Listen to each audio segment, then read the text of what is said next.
Αυτή τη φορά θα κάνουμε μαζί ένα τελείως διαφορετικό βίντεο, λίγο πιο συναισθηματικό. Για την ακρίβεια θέλω να σας μιλήσω για το πώς έφτιαξα το Mirva Creations. Αφού λοιπόν πρώτα πέρασα κάποιες δύσκολες στιγμές και για την ακρίβεια βίασα δυστυχώς τον εαυτό μου μέσα από την επιλογή λάθος ιατρών και βιώνοντας προσωπικά το κομμάτι της ιατρικής βίας αλλά και της μευτικής βίας, αποφάσισα να μην το βάλω κάτω. Αποφάσισα να μην το αφήσω να με καταβάλει και όλο αυτόν τον πόνο να καταφέρω να τον μετατρέψω σε δύναμη, σε έμπνευση και σε δημιουργία.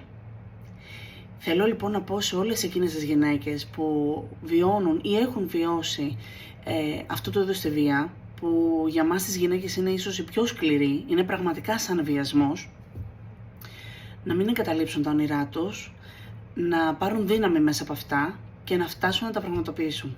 Έτσι λοιπόν έφτασα και εγώ να κάνω το όνειρό μου πραγματικότητα, να πάρω δύναμη και να δημιουργήσω χειροποίητα αντικείμενα και κοσμήματα μέσα από το Mirva Creations, αλλά και πράγματα τα οποία θα με κάνουν να μπορώ να μείνομαι στη μάχη της ζωής.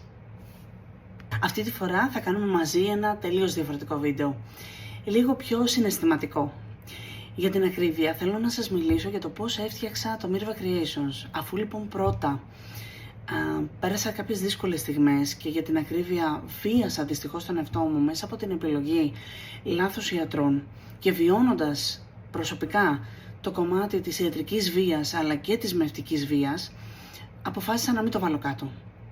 Αποφάσισα να μην το αφήσω να με καταβάλει και όλο αυτόν τον πόνο να καταφέρω να τον μετατρέψω σε δύναμη, σε έμπνευση και σε δημιουργία. Θέλω λοιπόν να πω σε όλες εκείνες τις γυναίκες που βιώνουν ή έχουν βιώσει αυτού του είδους τη βία, που για μας τις γυναίκες είναι ίσως η πιο σκληρή, είναι πραγματικά σαν βιασμός, να μην εγκαταλείψουν τα όνειρά τους, να πάρουν δύναμη μέσα από αυτά και να φτάσουν να τα πραγματοποιήσουν. Έτσι λοιπόν έφτασα και εγώ να κάνω το όνειρό μου πραγματικότητα, να πάρω δύναμη και να δημιουργήσω χειροποίητα αντικείμενα και κοσμήματα μέσα από το Mirva Creations, αλλά και πράγματα τα οποία θα με κάνουν να μπορώ να μείνομαι στη μάχη της ζωής. Αυτή τη φορά θα κάνουμε μαζί ένα τελείως διαφορετικό βίντεο, λίγο πιο συναισθηματικό.